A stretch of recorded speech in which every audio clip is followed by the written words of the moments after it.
Bismillahirrahmanirrahim. A'udzubillahi minasyaitonirrajim. Bismillahirrahmanirrahim. Wahaikum tahiyatan islamiyah, tahiyatan ahli jannah. Assalamualaikum warahmatullahi wabarakatuh. Alhamdulillahi rabbil alamin. Wabihi nasta'inu ala umurid dunya waddin. Wassalatu wassalamu ala asyrafil anbiya'i wal mursalin wa ala alihi wa ashabi jema'in. Rabbis syrah li sadri wa yassir li amri wahlul 'uqdatam min lisani yafqahu qawli, amma ba'd. Jamaah dirahmati Allah Subhanahu wa taala, alhamdulillah pada malam hari ini kita dapat berkumpul di masjid yang insyaallah penuh berkah ini. Semoga yang hadir semuanya Allah berikan kesehatan. Semoga yang menjawab amin Allah berikan keluarga yang sakinah mawaddah warahmah, anak yang soleh dan solehah, rizki halal berkah dan melimpah ruah, dan semoga Allah Subhanahu wa taala menerima ibadah kita di bulan suci Ramadan ini. Amin amin ya robbal. Tema kita malam hari ini adalah ya Allah, aku rindu surga, apakah surga juga rindu denganku? Jamin dirahmati Allah Subhanahu wa taala, pasti di antara kita semua berharap mati dalam keadaan husnul khatimah. Dan kita berharap kepada Allah agar kita dapat berkumpul kembali di surga Allah Subhanahu wa taala. Tapi sebelum kita membahas apakah surga akan merindukan kita, maka mari kita menjawab pertanyaan ini. Apakah kita sudah menjadi pribadi yang pantas dirindukan oleh surga? Jamin dirahmati Allah Subhanahu wa taala, suatu ketika ada seorang wartawan yang bertanya kepada seorang pengusaha yang kaya raya. Wartawan muda ini menyampaikan beberapa pertanyaan. Yang pertama, Pak, kira-kira umur Bapak ini sekarang berapa? Maka Bapak ini menjawab, umur saya baru 5 tahun. Mendapatkan jawaban yang ngawur itu, maka pemuda ini melanjutkan pertanyaan, Pak, anak Bapak sebenarnya semua ada berapa? Maka pengusaha ini mengatakan, anak saya baru 1. Pertanyaan terakhir pun disampaikan, Bapak sesungguhnya berapa keseluruhan harta yang Bapak miliki? Maka Bapak ini mengatakan, harta saya sesungguhnya hanya 10 juta. Mendengarkan jawaban yang tidak benar ini, maka pemuda wartawan muda ini pun protes. Bapak adalah pengusaha terkaya di daerah ini.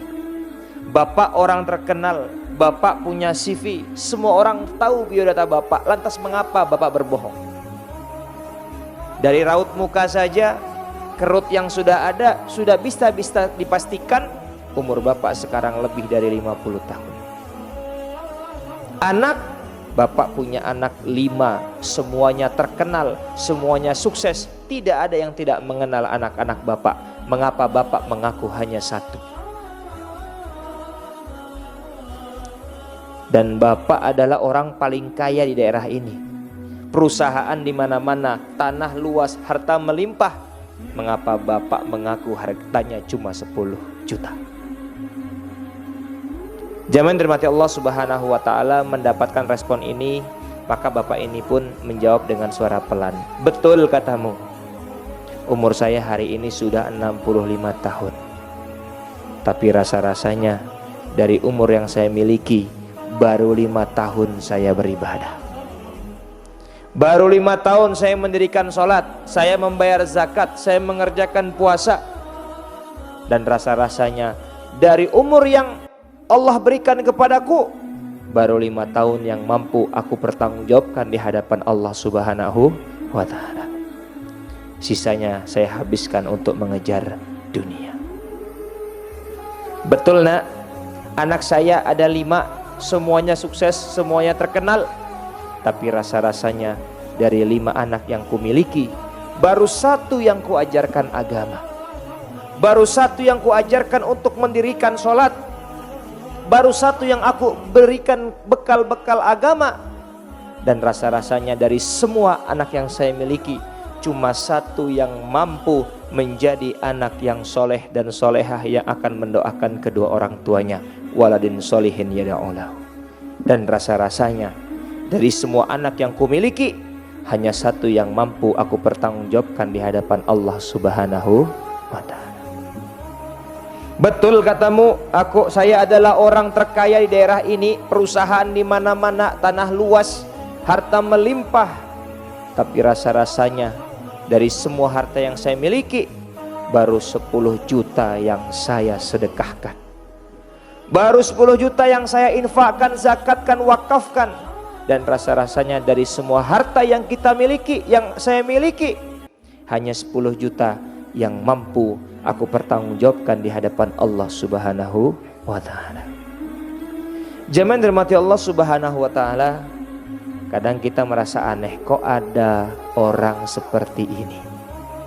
Kadang kita heran, kok ada orang seperti ini. Tapi jangan-jangan pengusaha kaya ini adalah gambaran dari diri kita.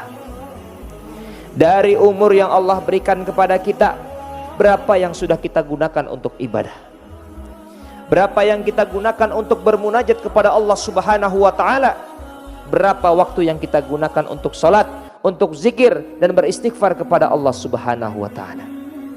Jangan-jangan umur yang Allah berikan kita habiskan dengan sesuatu yang sia-sia, dengan sesuatu yang tidak bermanfaat. Urusan anak, sebelum kita membahas berapa anak kita semua yang hadir di sini adalah anak dari kedua orang tua kita. Apakah kita sudah menjadi anak yang soleh dan solehah yang selalu mendoakan kedua orang tua kita?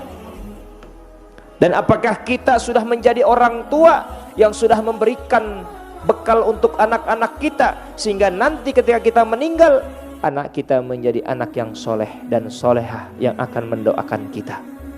Atau jangan-jangan justru anak kita lupa dengan akhirat, bahkan memperebutkan harta yang telah kita tinggalkan, bahkan mereka bermaksiat di hadapan Allah Subhanahu wa ta'ala. Dan dari harta yang Allah berikan, rezeki yang Allah titipkan, berapa yang kita infakkan, kita sedekahkan, kita zakatkan, kita wakafkan? Atau jangan-jangan harta itu kita habiskan untuk dunia begitu saja? Jamaah dirahmati Allah Subhanahu wa ta'ala, kisah ini, gambaran ini mencerminkan diri kita, apakah memang kita sudah siap menjadi hamba yang patut untuk dirindukan oleh surga. Karena banyak di antara kita yang bermimpi, berharap agar masuk surga, bahkan bersama Rasulullah SAW fil jannatil firdaus, tapi ternyata dia tidak memantaskan dirinya agar dia menjadi pribadi yang dirindukan oleh surga. Maka jamaah dirahmati Allah Subhanahu wa ta'ala, sebagai ikhtiar kita menjadi pribadi yang agar dirindukan surga, maka mari kita jawab beberapa pertanyaan di hari kiamat, yang semoga jikalau kita berhasil menjawabnya, berhasil mempersiapkannya, maka kita menjadi pribadi yang dirindukan surga. Rasulullah SAW bersabda, la tazulu qadama 'abdin yaumal qiyamah hatta yus'al. Tidak akan berpaling, tidak akan berpijak hati seorang hamba di hari kiamat sebelum dia ditanyakan beberapa hal. Yang pertama adalah an umrihi fima afnahu. Umurnya yang Allah berikan, dia gunakan untuk apa? Jadi ternyata umur itu penting untuk kita jawab kemanfaatannya. Dan semoga pada malam hari ini kita hadir ke masjid, minimal kita bisa menjawab kepada Allah, ya Allah, di bulan suci Ramadan, saya dari azan isya sampai selesai tarawih, saya beriktikaf di masjid. Saya tidak hanya mengerjakan sholat wajib, bukan hanya sholat sunnah, tapi saya juga mendengarkan tausiah sebagai ikhtiar dalam menuntut ilmu agama. Maka pertanyaan pertama di hari kiamat adalah umur yang Allah berikan kepada kita, kita gunakan untuk apa? Yang kedua, an ilmihi fima fa'ala. Ilmunya dia gunakan untuk apa? Jamaah yang dirahmati Allah Subhanahu wa taala, kalau kita melihat perjalanan pendidikan kita dulu, pastinya kita merupakan pribadi yang berilmu.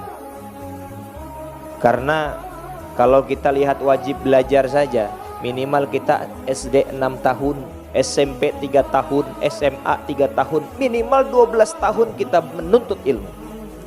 Maka pertanyaannya, ilmu itu apakah kita amalkan, apakah kita ajarkan, atau bahkan dia pergi begitu saja? Sebagaimana pepatah Arab mengatakan, al-ilmu bila amalin kas-sajari bila thamarin. Ilmu yang tidak diamalkan bagaikan pohon yang tak berbuah. Apalah artinya di rumah kita ada pohon mangga, ada pohon rambutan, bahkan pohon durian, kalau pohon-pohon itu tidak berbuah. Begitu halnya dengan diri kita. Mohon maaf, ini kan Ramadan, kita ngaji minimal sehari 2 kali, subuh dan tarawih.